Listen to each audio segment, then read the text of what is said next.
ఈరోజు సిపిఎం బెల్లంపల్లి పట్టణ కమిటీ మండల కమిటీ ఆధ్వర్యంలో బెల్లంపల్లి సబ్ కలెక్టర్ గారికి వినతి పత్రం ఇవ్వడం అనేది జరిగింది.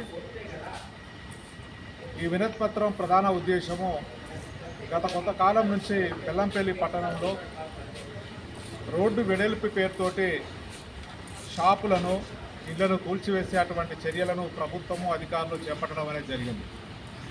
దీని మూలంగా బెల్లంపల్లి పట్టణంలో ఉన్నటువంటి సంవత్సరాల తరబడి ఉన్నటువంటి వాళ్ళ యొక్క చిరు వ్యాపారులు అక్కడ గృహవాసులైనటువంటి ఇండ్లు అక్కడ షాపులను కోల్పోవడం అనేది జరుగుతుంది. ఆరుగాలం కష్టపడి అప్పులు సప్పులు చేసి చిన్న చిన్న షాపులు వేసుకొని జీవనం కొనసాగిస్తున్నటువంటి వాళ్ళంతా ఈరోజు వీధి పాలు కావడం అనేది జరిగింది.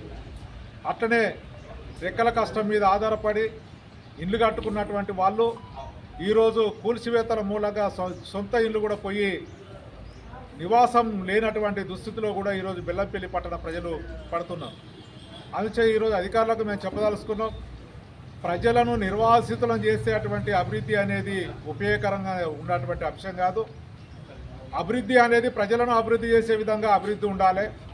అందురిచే ఎవరైతే నష్టపోయిందో చిరు వ్యాపారులు కానీ లేకపోతే గృహవాసులకు కానీ వీళ్ళందరికీ నష్టపరిహారం ఇవ్వాలి. వీలైనంత మేరకు నష్టం జరగకుండా చూసేటువంటి పని అధికారులు చేపట్టాలని చెప్పి సిపిఎం పార్టీగా మేము విజ్ఞప్తి చేస్తున్నాం. ఒకవేళ ప్రజలకు ఇబ్బంది కలిగించి ప్రజలను వీధి పాలు చేసి వాళ్ళ మానాన వాళ్ళని విడిచిపెడతామని చెప్పి అనుకుంటే సిపిఎం పార్టీ చూస్తూ ఊకోదు, ఆందోళన కార్యక్రమాలు చేస్తామని సందర్భంగా తెలియజేస్తున్నాం. ఎవరైతే షాపులు కోల్పోయిందో చిరు వ్యాపారంలో ఉపాధి పోయిందో వాళ్ళందరికీ ప్రత్యామ్నాయ ఏర్పాట్లు చేసి వాళ్ళ వ్యాపారాన్ని కొనసాగించే విధంగా చూడాలి. నష్టపరిహారం కూడా ఇవ్వాలని చెప్పి మేము డిమాండ్ చేస్తున్నాం. అట్లనే బస్తీలలో కూడా రోడ్డు వెడల్పు పేరుతోటి కూల్చివేతలకు సిద్ధమవుతున్నారు.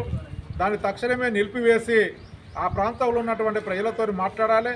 ఆ ప్రాంతంలో ఉన్నటువంటి ప్రజల ఆమోదంతో ఏదైనా చేయాలని చెప్పి సందర్భంగా అధికారులకు మేము విజ్ఞప్తి చేస్తున్నాం.